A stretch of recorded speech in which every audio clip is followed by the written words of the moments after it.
here's the difference. Ericksonian psychotherapy hypnosis says these are tailored, right? So the first core competency is tailoring it to the individual. Traditional hypnosis would go like, okay, let's go down into trance, deeper, deeper, deeper, down, Yeah. down, down. Then you get into a trance, and then you read your bedwetting script, right? You will have Scriptnosis. sorry? Scriptnosis. Hypnosis, yes, exactly. So that is a huge difference, and that's one of the first core competencies. That is the first core competency of Ericksonian hypnosis. Number two is called utilization. Utilization is perhaps, it's considered by many to be the greatest Ericksonian contribution to psychotherapy and hypnosis, is the concept of utilization, that you find the skill that they already have, and it might even be considered to be a problem, but you utilize it in a way that is affirming to the person and useful. So I think in this video set that I just told you about by the Ericksonian Foundation, where they talk about these 6 core competencies, Stephen Gilligan refers to, again, a fairly famous Ericksonian intervention where this young woman in her 20s, I believe, had a terrible gap between her teeth, a big wide gap between her 2 front teeth. And she came to see Erickson. She was a lovely woman. And Erickson said, okay, so what's the issue? And she said, well, I want to kill myself. And she said, well, why? Why is that? I said, well, I mean, it's obvious, isn't it? And Erickson's like, no. What?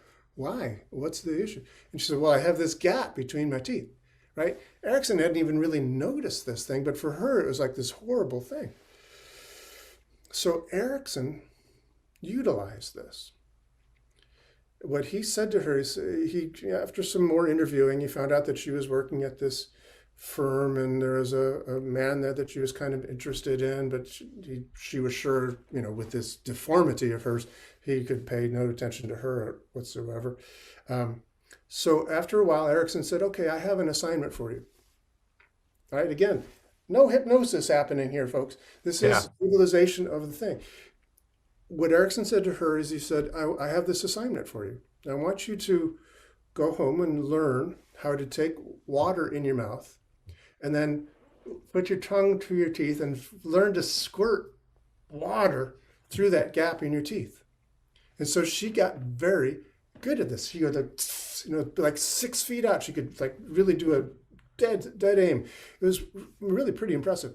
And then after she learned how to do it, he gave her the assignment and said, okay, now what you're going to do is you're going to go into the office. And whenever that boy, that man that you like, goes over to the water fountain, she had led on to him in the previous session to Erickson that often when she went to the water fountain, the guy would go to the water fountain. They kind of met there. So she suspected there was a mutual interest.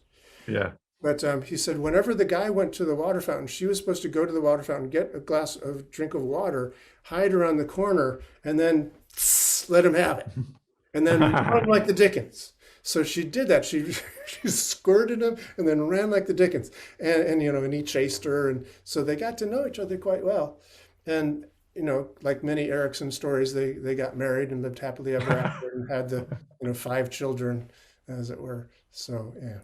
So that's the second core competency, is utilization, utilizing what the person has and is bringing to it in a creative, generative, constructive way. Is that if you can get close to the person's inner workings, if you can tell a metaphor that resonates with the person, it's going to work better. Erickson believed that learning new patterns, new ways of thinking were integral to, change. And, I've often quoted my teacher, Dave Dobson, where he said, you're going to outgrow the old way and grow into a new way. He would throw that into different stories. In order to grow into a new pattern, you also have to unlearn the old pattern. Mm-hmm. So it's destabilizing and taking away the old pattern in order to create a new pattern. You sort of take down the old foundation, the old house, in order to build a new house. Wasn't that absolutely fantastic? I'm sure that you found a lot of information in this very short video you just saw, maybe like 4 or 5, 6 minutes, however long it was. But that is not all. You can have access to the entire presentation of this amazing speaker, plus 40 more other presentations and speakers, and you can have access for life. You can have access to the video recording, to the audio recording, to the swipe files, to the transcripts, to all of the bonuses and the special gifts that all of the speakers and presenters and also the organizers are offering in the Premium Pass package. So if you like this, if you want more, make sure to sign up below for the Premium Pass and have lifetime access to everything. I'm sure it'll be one of the best investments you've ever made in your life, in yourself, in your practice, in your health, and also with working with clients. So go ahead, click on the button below, sign up for the Premium Pass, and we'll see you on the other side.